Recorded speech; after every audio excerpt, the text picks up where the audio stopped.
Kanyana kaJohane isahluko seshumi nesishiyagalombili isahlukwane sokuqala.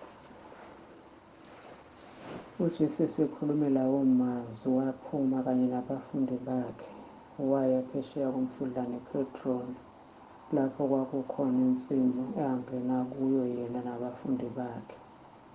Lo Juda wamkhaphelayo wayeyazi leyo ndawo, ngokuba uJesu wayevame ukuhlangana khona nabafundi bakhe. Khona uJuda esethole isigaba namabutho nezikhonzi kubaphristi abakhulu nabaFarisi, waya lapho benezinhlanti nezibane nezikhali. Khona uJesu ekwazi konke okuya kumehlela, waphuma wathi kubo, "Nifuna bani na?" Bamphendula bathi, "UJesu waseNazaretha." UJesu wathi kubo, "Yimina." UJuda omkhaphelayo wayemi nabo. Kuthe kuba athi kubo, "Yimina," bahlehla nyovane bawa phansi. Waphinda wababuza wathi, "Nifuna ubani na?" Bathi, "UJesu waseNazaretha." UJesu waphendula wathi, "Nginitshelile ukuthi yimina. Uma-ke nifuna mina, bayekeni laba bahambe." Ukuba ligcwaliseke izwi alishoyo lokuthi, "Kulabo ongiphe bona angilahlekelwanga namunye."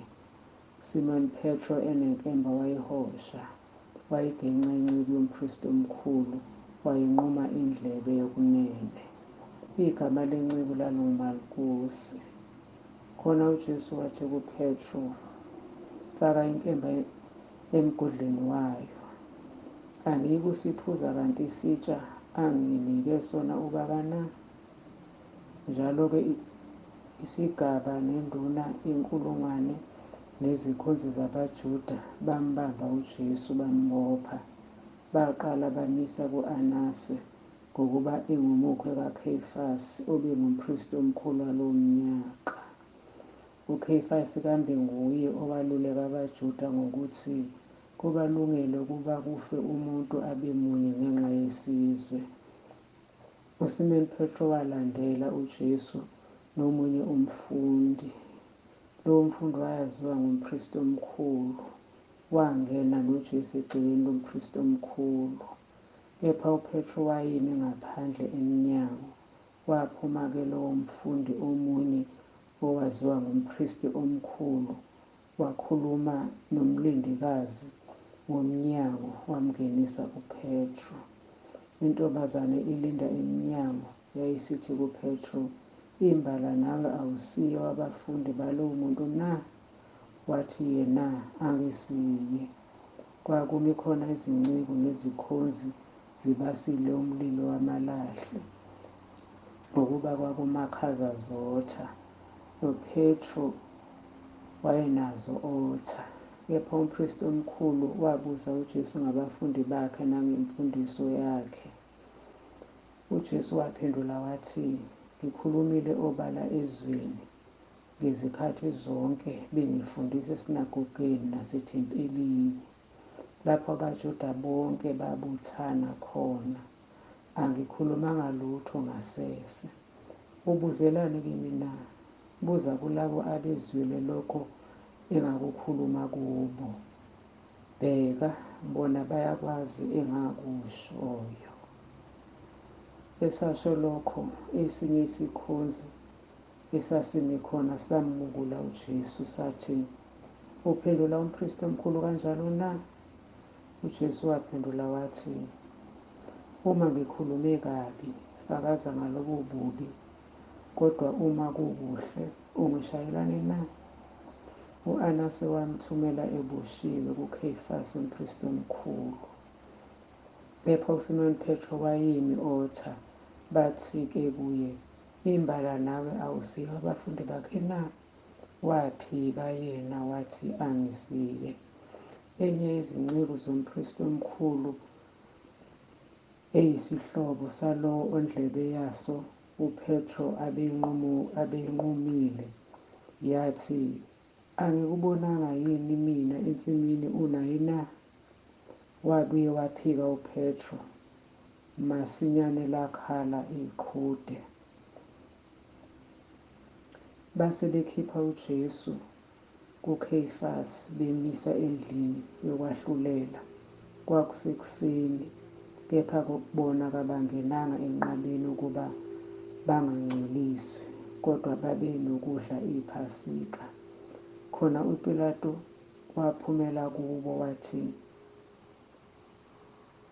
"Nimthwesa cala lini lo muntu na?" Baphendula bathi kuye, "Uma lona ebengesiye owenza okubi, singamlethanga kuwe." Khona uPilato wathi kubo, "Mthatheni nina nimahlulele ngomthetho wakini." Bathi kuye abaJuda, "Asivunyelwe ukubulala umuntu, ukuba kugcwaliseke izwi likaJesu alishilo lapha ebonisa ukuthi uyakufa ngokufa okunjani."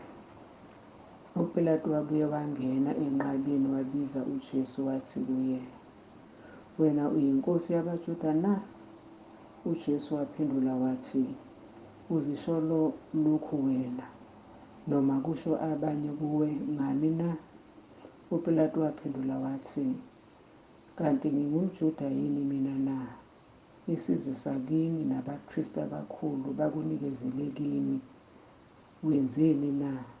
UJesu waphendula wathi, "Umbuso wami awusiwo umbuso walelizwe.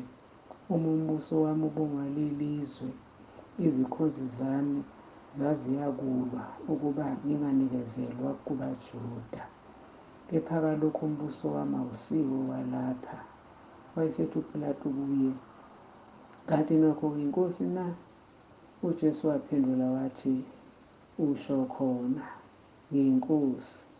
Ngizalelwe lokho, ngafikela lokho ezweni ukuba ngifakazele iqiniso. Bonke abeqiniso bayalizwa izwi lami." Wathi uPilato kuye, "Iqiniso liyini na?" Eseshilo lokho wabuye waphumela kubaJuda, wathi kubo, "Angifumani cala kuye, kepha ninesiko lokuba nginikhululele omunye ngePhasika. Ngakho niyathanda ukuba nginikhululele inkosi yabaJuda na?" Khona babuye bamemeza bonke bathi, "Qha lona, kodwa uBarabha." Kepha uBarabha wayengumphangi.